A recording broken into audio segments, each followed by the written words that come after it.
we like to rip on the Leafs every year for their poor defensive play and giving up all these shots and being a disaster in their own end.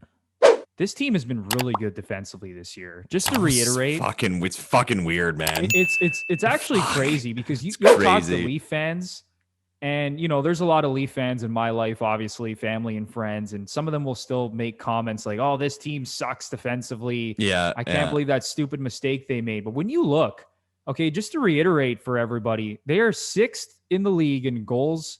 Sorry, seventh in the league in goals against per game, allowing 2.51 goals a game. And they're sixth in shots against per game. That's pretty damn good. You know what I'd say to that too? So you said they were sixth in the league in goals against.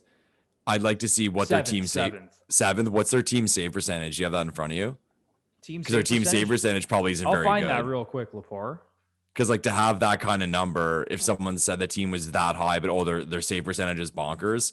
I know at least a week or two ago it was average at best. So right now, Lepore, the Leafs sit 12th in the NHL in a tie for 12th with a 912 team save percentage.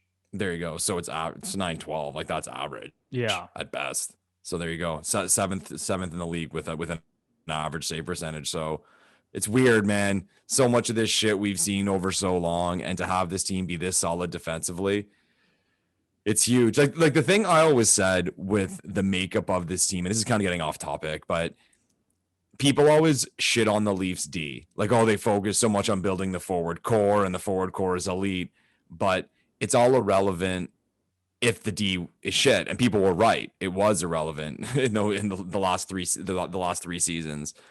But from a team planning perspective, maybe I was giving too much credit at the time, and maybe I'm giving too much credit now, and it just kind of worked out this way.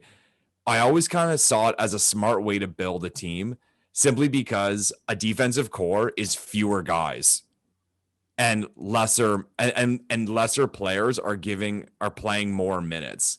So it's something that can be fixed very quickly. If you do get a bounce, and when I mean a bounce, like an organizational bounce by the way of a pick, a prospect a pick that becomes a prospect who develops, or a trade that works out your way, or a player that becomes available, you can get good, or at least go bad to average very quickly, or average to good very quickly.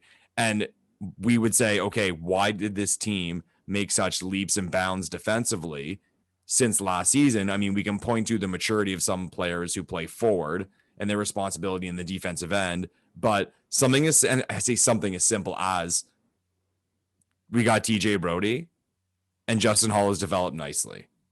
Now, those things people can look and say, wow, that is big. You're not giving enough credit to that. And that's not something that can happen all the time. And I agree with that. But TJ Brody, as much as we love him, is not prime Drew Doughty. No. So it's not like they made this big splash signing this big guy. Okay, and we fixed the problem. It's like, no, they got a very good, nice player, and one of their kids developed nicely, and bang. And now there's also the thing people forget with D2 is that, okay, if you insert a good player, now someone else moves down. So maybe someone who was in a second pairing that should have been in a third pairing is in a lot more comfortable spot. Yeah, and look at the Leafs' third pair with Dermott and Bogosian. Yeah, exactly. That's a really solid third pair. That's a solid third pair. But if you had those guys on the second pair, yeah, now we have a problem. Then you have issues. So, I mean, I'm sure there's a lot of things we can circle for their defensive play. But regardless of what the answer is or what the answers are, big improvements, man. Big improvements. It's funny how we're having this discussion about the Leafs D-core, but earlier we were having the discussion about why can't this fucking team light up other teams, which is what we've been doing. We were winning games 7-5, and we were unhappy with our defensive play. Now we have good defensive play, but we can't light it up. We want 6-1 wins, so I guess that's where we are really spoiled right now. But just impressed with the defensive core, and yeah, it's crazy because it genuinely feels weird watching Leafs games now. It really does, because we've gone 10, 20 years of watching this team be really good offensively and just be a complete and utter disaster in their own end, even goaltending. Like it's been bad, for especially the last decade specifically. Was it Bernier who broke the record? Was it most saves in a season?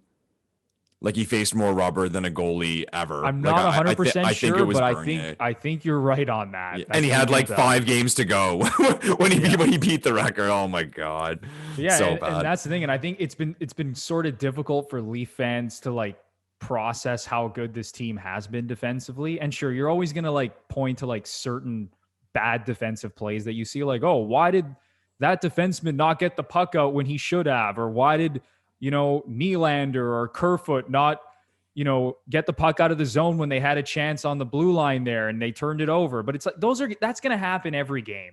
But at the end of the day, when you zoom out and you look at how this team has played defensively, it's been fantastic.